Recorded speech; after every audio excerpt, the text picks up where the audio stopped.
Hello and welcome to video 2 for Business 150 in the Chapter 10 Marketing section, Providing Value to Customers. Last time we looked at the definition of marketing, which we determined was a set of activities, institutions, and processes for creating, communicating, delivering, and exchanging offerings that have value for customers, clients, partners, and society at large.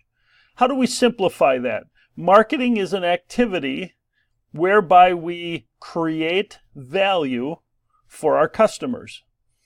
If a customer does not see value in our product or service, he or she will not buy our product. And so the key for marketing is creating more value than what somebody's willing to pay for a product. So they are willing to part with dollars that they've earned in order to buy the product or service we have created. Why? Because the product has greater value to them than does the money that they currently hold. So today we're going to look at what's called the marketing mix. We're going to look at the 4 P's of marketing: product, price, place, and promotion. Product, first of all, is the item that we provide to the customer. Now, it's important to realize that when we say product, we mean both products and services. A product might be something we buy in the grocery store. A service might be something like somebody helping us fill out our taxes, where there virtually is no product that we're getting. Or a combination of the two, which might be a repair of our car at a car dealership, or even a restaurant where it's a combination of product and service. So when we talk about products, keep in mind that we're always talking about products and services. So one of the keys for understanding the product P in marketing is the concept of branding. The reason branding is so important is because it differentiates our product from somebody else's. So by definition, branding is a word, letter, sound, etc. that differentiate one product from the other.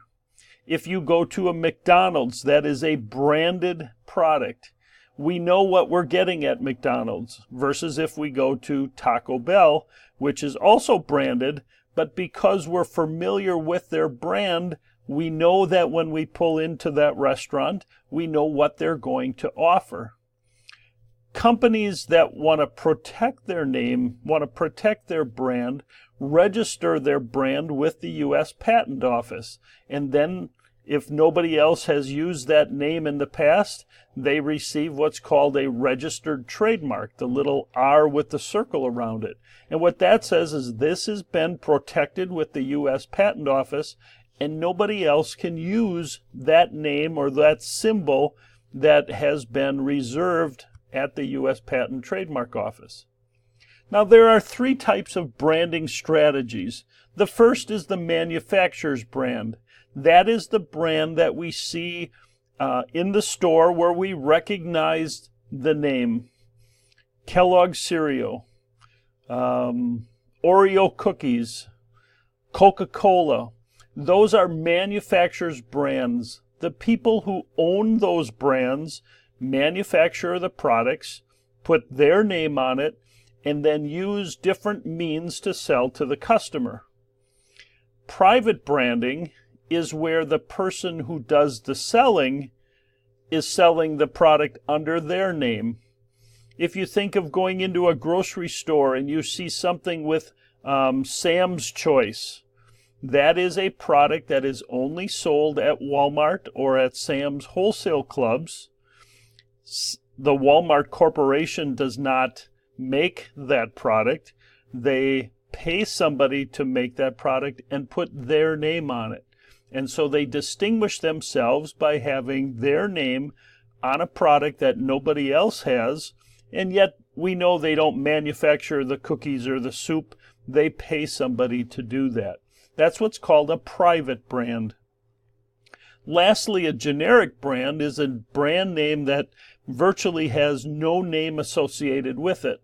You can go into the store and see plain packaging that might just be some type of potato chip or soup or napkins, that type of thing. So really, there's virtually no name associated with it. There's a manufacturer's brand, like I explained, the private brand, which is the customer, or excuse me, the company that's selling the product, and then generic branding where there has very little, if any, name associated with it at all.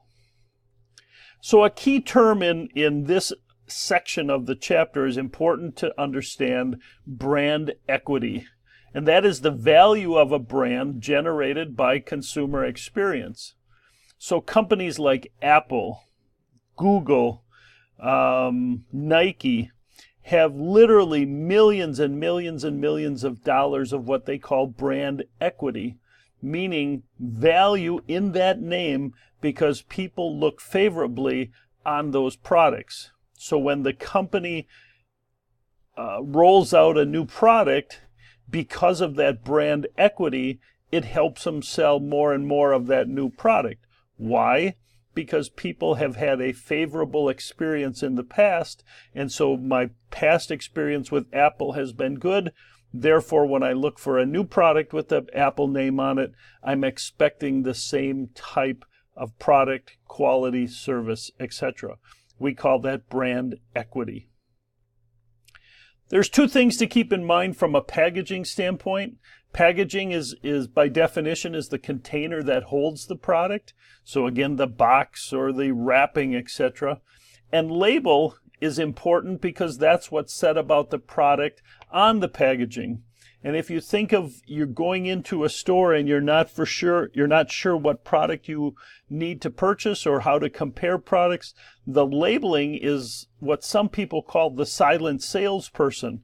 The activity, the label is there to help you understand what it is you need to know so you can make an informed decision. And so a tremendous amount of time and effort is spent making sure the labeling is done as well as it can be. If we switch to the second P, price, now this is what the customer is willing to give up to purchase that product. And there are a number of ways we as marketers price our product. When we're talking about new products coming out on the market, one of the ways is what we call price skimming. This happens a great deal in high technology products. So some new product comes out that's fairly technologically advanced. The manufacturer will use a skimming technique, which basically is they set the price high, and then when enough people, or when all the people that are willing to spend the high price for it, then they bring it down a little bit and some more people buy it, and they bring it down a little more and some more people buy it, etc., etc. So price skimming is starting the product high and then over time slowly lowering the price. The opposite of that is what we call price penetration or penetration pricing. In this case, we set our product price fairly low, and the reason we do that is so that we get people to buy as many of our product as they can or they need, and it helps prevent other competitors from entering the market. Why?